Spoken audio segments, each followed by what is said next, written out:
یکم محرم امت مسلمہ کے لیے بہت بڑا دن ہے، بہت بڑا دن. یہ شہادت ہے حضرت عمر فاروق کی رضی اللہ تعالی عنہ.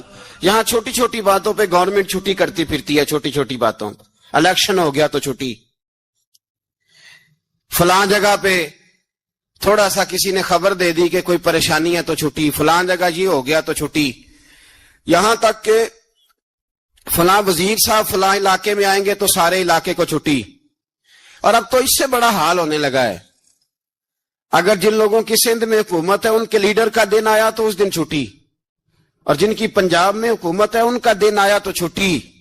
ہمارا مطالبہ ہے حکومت پاکستان سے، اگر سر اٹھا کے جینا چاہتے ہو تو یکم محرم کو چھٹی کیا کرو. اگر سر اٹھا کے جینا چاہتے ہو تو یکم محرم کو چھٹی کرو جناب عمر کے دن.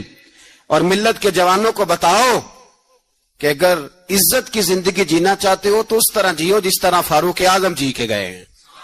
عزت اور وقار کی زندگی. جمہوریت حضرت عمر سے سیکھنی پڑے گی، حکومت کرنے کے طریقے حضرت عمر سے. رعایا کو سیکھنا پڑے گا کہ امیر کس طرح بنایا جاتا ہے اور امیر کس طرح کے ہوتے ہیں. یہاں لوگ ہمیں یورپ کی مثالیں دیتے ہیں، لوگ یہاں ہمیں آ کر کے امریکہ کی مثالیں، انہیں کیا پتا حکومت کیا ہوتی ہے. وہ کہتے ہیں جی وہ سائیکل پہ جاتا ہے ان کا حکمران. میں نے کہا وہ سائیکل پہ جاتا ہے؟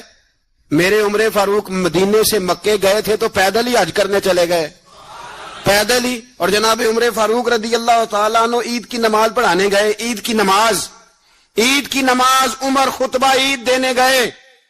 اور اس زمانے میں کون سا غریب ہے جو ننگے پاؤں جاتا ہو؟ کون سا غریب ہے جو مسجد ننگے پاؤں جاتا ہو؟ لوگوں نے تو 3 قسم کی چپلیں رکھی ہوئی ہیں.